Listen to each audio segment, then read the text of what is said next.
a question, reflect, share with the group about where you are in the process so far, what's working well, what are you concerned about? That's always important. So, it's just like we tell our students, if you're experiencing, a problem or a concern, the chances are others are as well. So we'll just use that as, a big group learning opportunity. Then after that pause, I'll jump back in and talk about the sort of new elements that we'll add to the sort of repertoire of continuous improvement work today. And then we'll go back into our breakouts where we can work like we did last time. And of course, in those breakouts, we'll collaborative staff, Maisha and I will be in and out around to answer questions, support you in any way we can. Okay, so let me go ahead and share the deck, and you will have to, I hope I'm sharing the right thing. So are you able to see it? Does it look right? Let me ask that. Okay, there we go. It looked right. Okay. And so let me start here. Okay. So just to touch base again, and this is like I can't remember how many times people, it's like you say something 7 times. I think that's the number, and people onboarded at that point. I don't know if it's 7 times, but I know it's something like that in communications. And this is sort of I'll say this all the time, even groups that we're working with for years, I still start the same way. Why are we doing this? What do you need to know? Why it's important? The continuous improvement work that we do, higher education in particular. So I came in our full team, we come from campuses. We've been, student affairs professionals. We've been faculty. We've been administrators, worked in state systems and all sorts of different places. In higher education is, it's not unique, among the sectors, but it is distinctive in some ways that we are, I would say, siloed, in some exceptional ways in our work. And because of the academic culture that comes with higher education, we tend to be very exhaustive in our approaches to things, like if you have a problem to solve, then you begin with a lit review, then you will have a hypothesis. Then you just sort of move through in this very perfectly appropriate, rational way. Then you'll have a plan, a strategic plan, even, and all those things are important. But when you're just, come to work on a Tuesday and you've got whatever you're experiencing in front of you, students that are in need, your all of what goes on in your institution with your colleagues and so forth. You don't really kind of in those moments pull out a strategic plan, and sort of say, well, what was our 5-year goal? You look at it, you see what's in front of you, and the best thing that you can have is just ways of taking bite-sized chunks, taking a step at a time toward the solution. And the whole idea of continuous improvement is, yes, you do know what you're aiming for. So you kind of have this clear picture of the horizon, but you don't map out the next 50 steps. You just map out like the next 3 steps. Like what are your primary barriers? What's in your way? And what can you do about that? And the idea is if you address those, if you take those first 3 steps and you learn well from having taken those steps, what worked, what didn't, and why, then it's easier to take the next 3, then the next 3. And before you know it, you look back at a year's time and you've made a lot of progress in ways that you may have not even expected you could have, right? So that's why we're doing this, as opposed to leading you through like a logic model and a strategy, right? That's why we're doing this. And the time we're having together here is to provide you with just like the most fundamental of tools to do this work. And there's lots of other things that you can do when you kind of bump up against problems. So I just want to say, for sure, when we have these meetings, it's totally normal to raise questions that are like, oh, this isn't working, or we're up against this. That's the rich learning experience, right? And so so there are other sort of tools and approaches and facilitation techniques and all those kinds of things we can bring up. but you don't need much. You need this basic understanding of your problem, why you're doing it, and the tools that we're talking about last time and today to sort of push through and start acting. Just bam, get to work. Yeah, I sort of said this, it's not about being comprehensive and so forth. Now, last time we talked about the driver diagram, and hopefully you've spent some time on this, and after I'll kind of walk through this just a moment, I'll pause and then I'll stop sharing and then just open just to see if there are reflections on the experience you've had so far. What's been helpful? Are you stuck in any way? If you are, totally raise it. Let's just talk about it as a group. The purpose of doing a driver diagram is to just take what is undoubtedly like complex problem and break it down in ways that are more clear to you, your team, and stakeholders, right? So folks can see, what are, again, not everything, but 3 to 5 things that are in this moment in your way, and what will you do about it, right? So it allows you to kind of nail a big goal and take steps along that. Now, one of this, I like this last point here, provide a practical sort of quote theory of action for everyone. It's been pretty surprising that over the years, as people work on these kinds of things and produce even something as simple as a driver diagram, it's not simple to do, but it looks simple when it's done.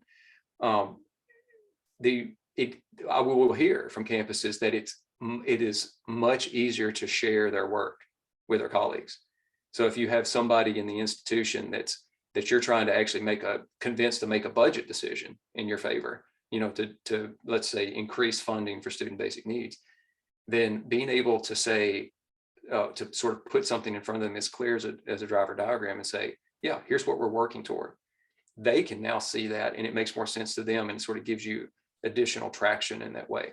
So we don't exactly build it for that reason. It's built to as a practical tool to do your work, but we find it has lots of other kinds of positive outcomes when you're able to do that.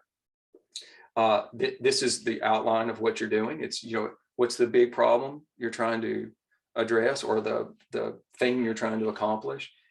You break that down. Now there might be, we're not saying that there's only one goal to get you to what you want to accomplish, but you got to start somewhere. So what is a SMART goal?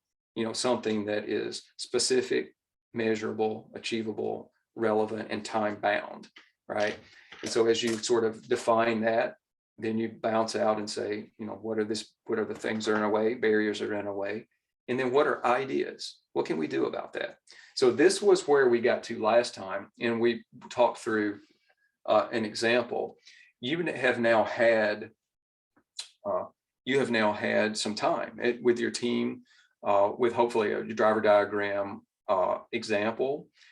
And let me bounce back here. A driver diagram like template that you can fill in, which, by the way, you could use any of your own technology to fill this in. But you've had some time to think about this. And so what I want to do now is just stop sharing and kind of return, make sure I've done that. Yep. And return back here and pause and ask a question and pause for a moment to give everybody a chance to sort of reflect for just a couple moments, and then ask questions, talk. You can share your experiences so far. The question is, what's working and what's not working? Is something moving forward for you? If so, what is it? If you're stuck anywhere up to this point with completing this driver diagram, say more about what's got you stuck. So I'll pause here and give you some time to think about that and react.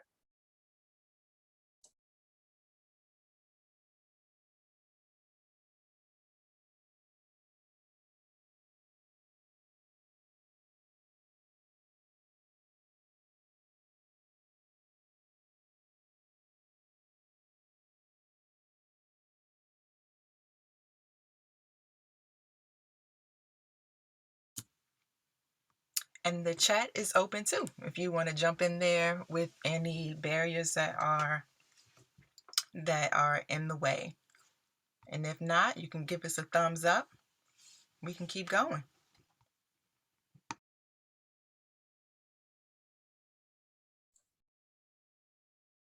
Yeah. So do know that you can also use your small group time, though, as we break out. You can use that time to raise any of these concerns as well, right? Okay. All right, so let's move forward. I'm going to reshare. And hopefully you're seeing again what looks right. Okay. And then today, the second tool, I don't, we pick on rocket science a lot. You know, I say it's not rocket science, and this is truly not rocket science, but it's like, what do you do now? So let's say like you've got something that looks like this filled out. It's appropriate to your situation, your campus, your very specific needs that you're looking on. And you've got a number, whatever that number is. And ideally, it's probably no more. See here. One of the ways that you know that you probably need to go back and start refining your goal is if you like look out here and you've got dozens of these things. Not that there's not dozens of barriers. I'm not saying there's not, but you just want to think of the biggest ones ahead of you. And so let's say you're coming out of this and you've got, you know, 5, 6, 7, whatever ideas, you know, things that you can do, that you can control, that push on these barriers and ultimately help you meet your goal. And the question is, what do you do now? Like you put that effort in, what now? So we talk about then setting up continuous improvement plans at this point. Now you'll hear this in some settings. You'll hear there's different word language that people use for this, and I'm going to name a few of those right now because in our case we all mean the same thing. So when we say continuous improvement plan, continuous improvement cycle, 30, 60, 90-day cycle, 90-day cycle, PDSA cycle. I mean, those are all things you might hear from colleagues or other folks who know this kind of work. It's all the same thing. And the reason I've stressed this is because when we hear new terminology like PDSA, what in the world? Our instincts are like, well, what have I got to read? What do I got to go buy? What book on Amazon can I go get to figure out what that means? And by the way, PDSA just means plan, do, study, act. And it's a cycle. Plan, do, study, act, right? And that's exactly what we're doing here.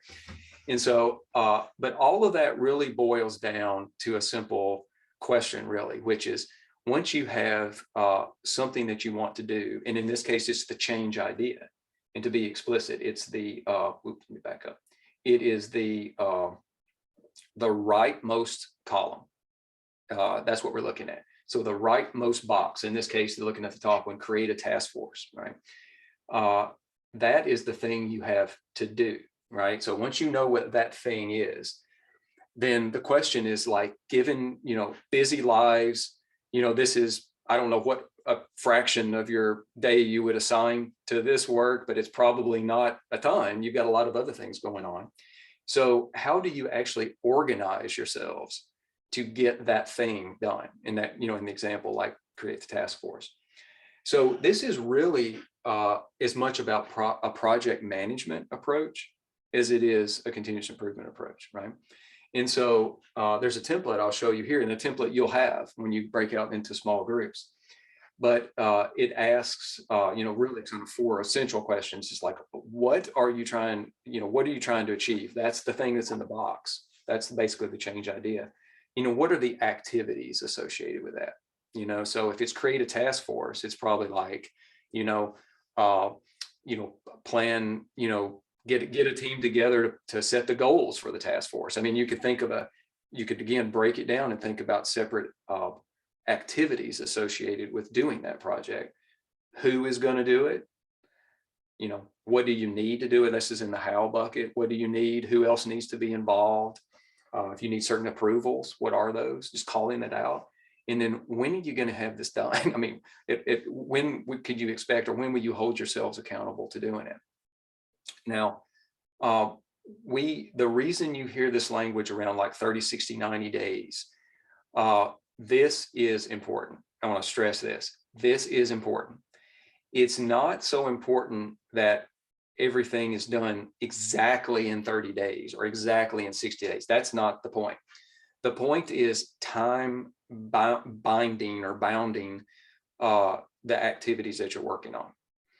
So you probably experienced that if you have a say like a generic plan, like we're going to do something this year, then you probably do a little bit in January, you get busy, you pick it up again in March, then you're on it in the end of May, up summertime, you pick it up back in September, and what you've done is you've lost the inertia and you've lost the ability to learn fast, right? So when you time bound your work, even if it's not polished or even if it's just answering a critical question you've at least learned something in 30 days instead of 3 months, right? And so that's the idea behind bounding things in time increments. And the 30, 60, 90 days does come from the literature as far as sort of significant markers of time spent on certain activities. I'm going to show you a template and how that applies in a moment. And then it's allowing yourselves time between each of these cycles, because literally they're cycles, to reflect and say, we just spent the last 30, 60, or 90 days on this particular project. So, there is an end. It's not like a college or university committee that just, sails into the sunset and never ends. You just always meet. It is a beginning and an end. And at the end, you say, what did we learn? What do we continue? What do we change? And then you start a new cycle based on that learning. And maybe it's with different people, right? It gives you a chance to pivot and learn. This is the template that you have. And again, super simple.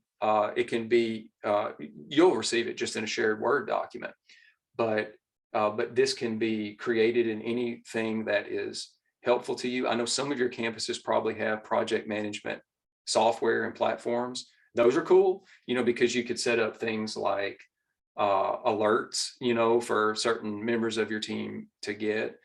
So my guess is almost all of you probably have some existing thing on your campus that you could use that maybe automates this in some way, but it certainly doesn't have to be. The main thing here is that you are with your team and you're asking yourselves the question about, what are we going to do to meet that project, to accomplish that project? Again, that thing that's in the farthest right-hand column of the driver diagram, one of those boxes. What can we reasonably do in 30 days? What can we do in 60 days? What can we do in 90 days? Who is going to do it? By when? What's needed? And what's the status? Now, I can say very confidently, after like many, many years, I wish I was keeping track of the number of these things that I have seen folks do, but I can tell you with a lot of confidence that when folks come back and they say, well, this is, we're kind of stuck. And I say, well, let's pull up the action plan. Let's see, let's see where you are and let's talk through it. And, I will look at something and it would be like, there's no owner assigned or there's no due date. And we all know what we do in those situations. Even if it's totally good and everybody's on board, if there's not a person accountable to get it done, then it may not get done, right?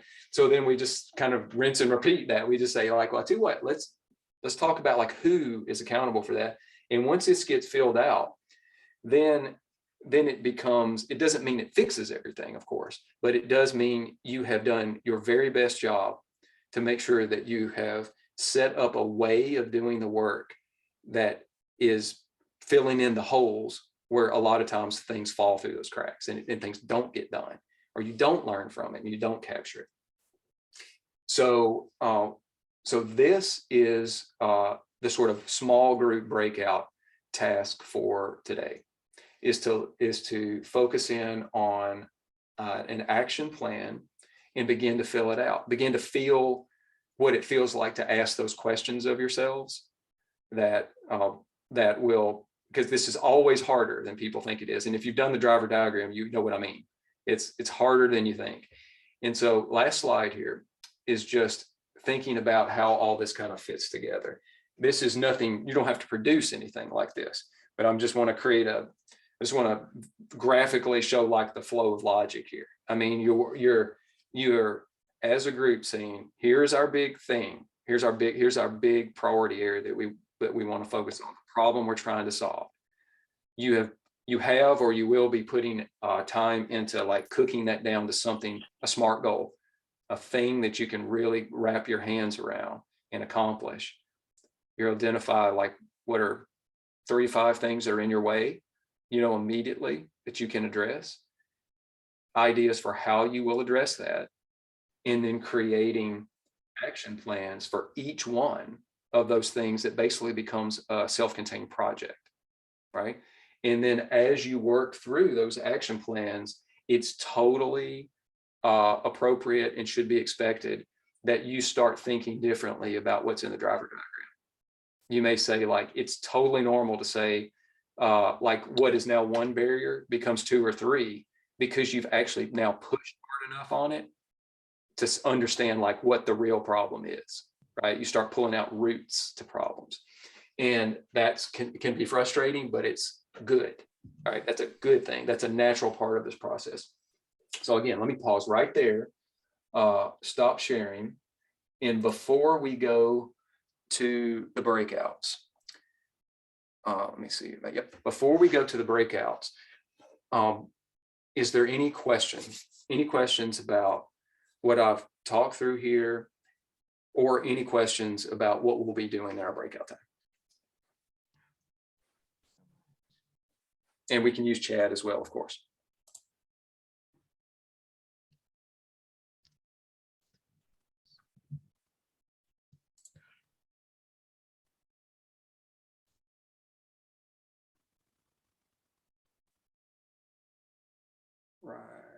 Right on. Okay.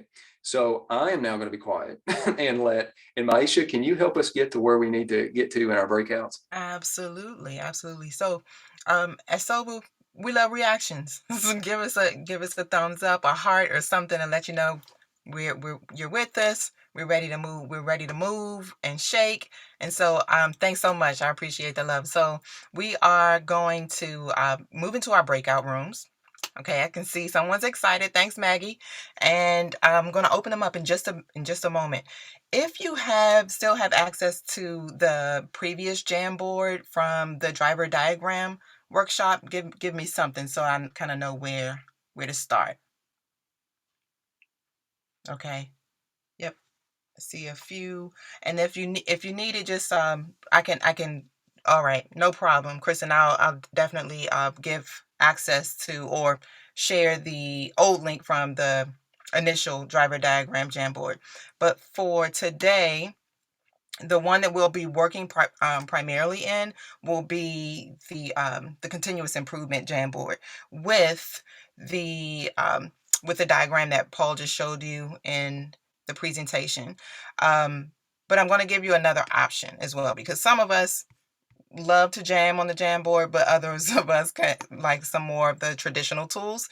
And so we have a fillable form as well that we are going to share with you. But I grabbed that link and here. So with this fillable form, it's also a Google Doc. The only thing that we ask is make a copy of it. The instructions are right at the top. Make a copy. And thank you, Lily, for sharing the old Jamboard. Make a copy, name it by your campus, and then share it with Lily. All right, so that we all can make sure, kind of peek in and make sure that you're making good progress. And if you have any questions, we can connect very easily by way of it. And so I am going to stop yammering and open up the rooms. And we are going to take, how long you want to take, Lily, you think, in our small breakouts? It's 1:30. I guess I'd say 30 minutes. And then what do? We come back or 45 minutes? Yeah. Okay. Yeah, just leaving enough time for a large group reflection, if we have any, and then any sort of announcements or tie-up things that collaborative folks may have. Okay. Do you want to set it for 40 maybe? And that should give us...